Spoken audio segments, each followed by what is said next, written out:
किस्मत से दोनों ने खींचने वाले हाथ को पकड़ लिया, इसलिए वे गिरने से बच गए। चट्टान अब सहारा नहीं दे रही थी। आदमी ने जल्दी से पकड़ लिया। जैसे ही वह उपकरण लेने वाला था, हुक खुल गया। किस्मत से हुक फिर से अटक गया। हत्यारा हार मानने को तैयार नहीं था। आदमी ने उसे लात मारी। हत्यारा फिर भी नहीं गिरा। आदमी ने रस्सी छोड़ दी और चट्टान पर चढ़ गया। आदमी चढ़ने वाला था, हत्यारा भी चढ़ने लगा। हत्यारा पास आ रहा था।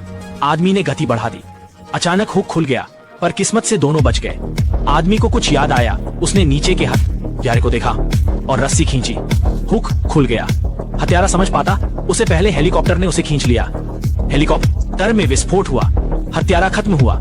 हत्यारे को खत्म कर आदमी ने चढ़ाई जारी रखी और बिना परेशानी के ऊपर चढ़ गया।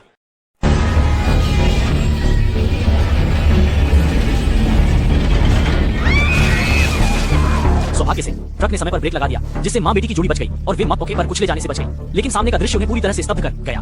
दुर्घटनाग्रस्त वाहन पर ढेर सारे मधुमक्खियों के छत्ते लदे हुए थे और हजारों मधुमक्खियां चारों ओर उड़ रही थी। मां बेटी के संभलने से पहले ही उन्होंने देखा कि ट्रक चालक मधुमक्खियों के डंक से हाथ पांव मार रहा था और फिर मदद के लिए उनकी ओर दौड़ गया। इससे मां बेटी डर के मारे चीख उठी। जल्द ही चालक पूरी तरह से गिर पड़ा। छोटा मेवा प्रतिक्रिया देने से पहले ही विंडशील्ड पर मधुमक्खियों का झुंड लग चुका था और पूरा ट्रक मधुमक्खियों से घिरा हुआ था।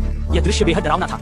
डर के मारे मां बेटी हिम्मत नहीं कर पाई कि वे गाड़ी से बाहर निकले, इसलिए उन्होंने जल्दी से पुलिस को फोन कर मदद मांगी। जल्द ही बचाव दल की एक बड़ी टीम वहां पहुंच गई, लेकिन ये मधुमक्खी अग्निशामक यंत्र से बिल्कुल भी नहीं डर रही थी, चाहे कितनी भी कोशिश कर ली जाए। लेकिन तभी कुछ मधुमक्खियां कार के अंदर घुसने लगी, जिससे मां बेटी घबरा गई और समझ नहीं पा रही थी कि क्या करें। अगर वे जल्द से जल्द वहां से नहीं निकली तो उनका हश्र भी ट्रक चालक जैसा ही होगा। इसी संकट की घड़ी में एक दमकल कर्मी ने देखा कि मधुमक्खियां धुएं से डरती हैं, इसलिए उसने जल्दी से एक हेयर ड्रायर लाकर मधुमक्खियों की ओर धुआं फेंका। वास्तव में जल्द ही मधुमक्खियों का झुंड वाहन से दूर हो गया और मां बेटी आखिरकार बच सकी।